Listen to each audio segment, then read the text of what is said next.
Direction l'Ouganda à présent, où la technologie a changé la vie des amputés. L'impression en 3D permet désormais de fabriquer des prothèses moins chères et surtout beaucoup plus rapidement qu'avant.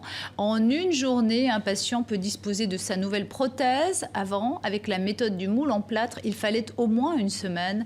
Reportage de l'AFP TV. Ce sont les premiers pas de Jessie avec sa nouvelle jambe. Conçue grâce à une imprimante 3D, elle va lui permettre de retrouver une enfance normale.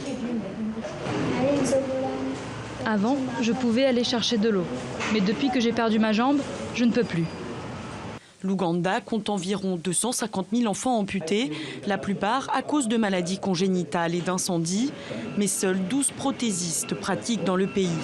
Grâce à ce nouvel équipement, il ne faut qu'une journée pour fabriquer la prothèse, contre une semaine pour les anciennes prothèses en plâtre. Un gain de temps qui va permettre de soigner plus de monde.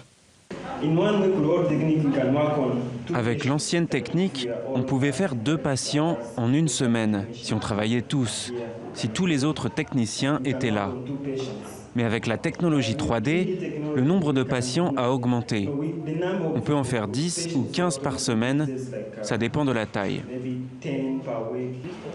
Il suffit de scanner le membre pendant 40 secondes et de le modéliser sur un logiciel. Puis l'imprimante fabrique la prothèse en maximum 16 heures. Parfaitement adaptée au membre, elle est aussi beaucoup plus confortable pour le patient.